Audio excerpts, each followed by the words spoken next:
नमस्कार, आप सभी का एक बार फिर से स्वागत है हमारे चैनल जय श्री खाटू श्याम बाबा की जय में। आज हम आप सभी को शेष पुत्रदा एकादशी की हार्दिक शुभकामनाएं दे रहे हैं। आइए मिलकर सुनते हैं इस महत्वपूर्ण एकादशी की व्रत कथा। एक समय की बात है, धर्मराज युधिष्ठिर ने भगवान से कहा, भगवान, आपने सफला एकादशी का महत्व सुनाकर बहुत कृपया करी है। अब आप कृपया करके मुझे शेष मास के शुक्ल पक्ष की एकादशी के विषय में बताएं। इस एकादशी का क्या नाम है और इसे करने की क्या विधि है? इस व्रत को करने के लिए किस फल की प्राप्ति होती है और इसमें कौन से देवता का पूजन किया जाता है? कृपया आप यह सब मुझे विस्तार पूर्वक बताइए। भगवान श्री कृष्ण ने कहा, शेष मास के शुक्ल पक्ष में आने वाली इस एकादशी को शोष पुत्रदा एकादशी कहा जाता है और इसमें भगवान श्री नारायण की पूजा की जाती है। विधि पूर्वक इस व्रत को करने चाहिए। इस चर और अचर संसार में पुत्रदा एकादशी के समान दूसरा कोई व्रत नहीं है। इसके पूर्ण से मनुष्य तपस्वी, विद्वान और लक्ष्मणवीय होता है। इसकी कथा मैं तुमसे कहता हूँ, ध्यान पूर्वक सुनना। भद्रावती नाम की एक नगरी में सुकेतु नाम का एक राजा राज करता था। उसका कोई पुत्र नहीं था। उसकी स्त्री का नाम शैव्या था। उनके पुत्र नहीं होने के कारण वे चिंतित रहते थे। राजा के पितृ भी रो रो कर पिंड दान लिया करते थे और सोचा करते थे कि इसके बाद हमें पिंड दान कौन करेगा।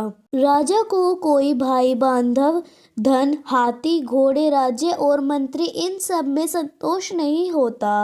वह सदैव यह सोचता कि मेरे मरने के बाद मुझे पिंडदान कौन करेगा। बिना पुत्र के पितरों और देवताओं का ऋण मैं कैसे चुका सकूंगा।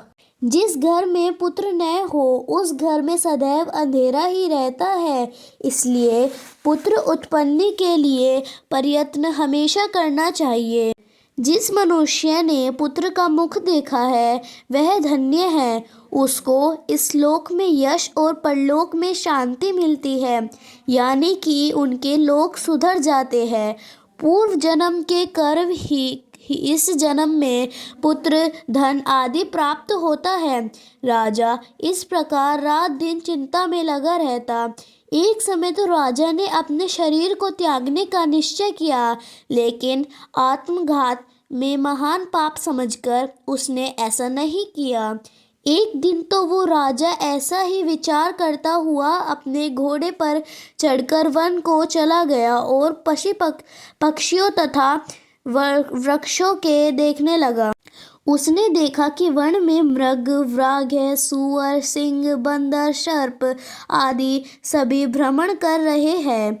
हाथी अपने बच्चों और पत्नी के साथ भ्रमण कर रहा है। इस वन को तो कहीं गीदड़ अपने कर्कश स्वर में बोल रहे हैं और कहीं उल्लू ध्वनि कर रहे हैं।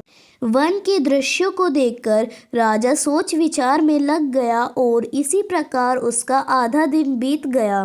वो सोचने लगा कि मैंने कई यज्ञ किए, ब्राह्मणों को स्वादिष्ट भोजन खिलाया, फिर भी मुझको दुख प्राप्त क्यों हुआ। राजा प्यास के मारे बहुत व्याकुल हो गया और पानी की तलाश में इधर उधर फिरने लगा। थोड़ी दूर चलने के बाद राजा को एक सरोवर दिखाए। उस सरोवर में कमल खिल रहे थे और सारस, हंस, मगरमच्छ आदि विहार कर रहे थे। उस सरोवर के चारों तरफ मुनियों के आश्रम बने हुए थे। उसी समय राजा के दाहिने अंग फड़फड़ाने लगे। राजा शुभ शगुन मानकर घोड़े से उतरकर मुनियों को दंडवत प्रणाम करके बैठ गया। राजा को देखकर मुनियों ने कहा, हे राजन, हम सब तुमसे बहुत प्रसन्न हैं। तुम्हारी क्या इच्छा है, कहो। राजा ने कहा, महाराज, आप कौन हैं और यहाँ क्यों आए हैं, कृपया करके बताएं।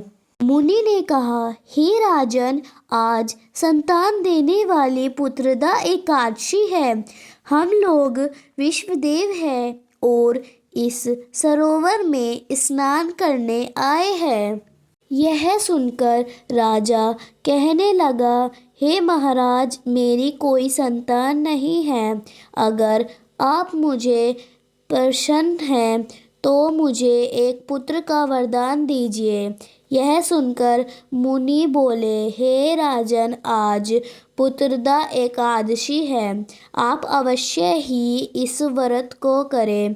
भगवान की कृपा से अवश्य ही आपके घर में पुत्र होगा। मुनि के वचन सुनकर राजा ने उसी दिन एकादशी का व्रत किया और द्वादशी के दिन उसका पालन किया। इसके पश्चात इसी प्रकार मुनियों को प्रणाम करके वापस महल आ गया। उस कुछ समय के बाद रानी ने गर्भ धारण किया। 9 महीने के बाद उसने यहाँ एक पुत्र हुआ। वो राजकुमार बहुत ही शूरवीर, यशस्वी और प्रजापालक हुआ। श्री कृष्ण बोले, हे राजन, पुत्र प्राप्ति के लिए पुत्रदा एकादशी का व्रत अवश्य ही करना चाहिए। जो मनुष्य इस महात्म व्रत को करता है और जो इस कथा को सुनता है और पुत्र के साथ साथ स्वर्ग की भी प्राप्ति होती है। तो इन्हीं सब चीज़ों के साथ हमारी शेष पुत्रदा एकादशी की कथा समाप्त हुई। अगर आप लोगों को भी कोई पुत्र नहीं है तो आप इस व्रत को करें और पुत्र प्राप्ति करें। अगर आप सभी लोगों को हमारी वीडियो अच्छी लगी हो तो हमारी चैनल को लाइक करें, सब्सक्राइब करें और हमारी वीडियो को ज़्यादा से ज़्यादा शेयर करें। ऐसी ही और वीडियोस के लिए हमारे चैनल को सब्सक्राइब करें। राधे राधे, जय श्री श्याम। आप सभी को शेष पुत्रदा एकादशी की हार्दिक शुभकामनाएं।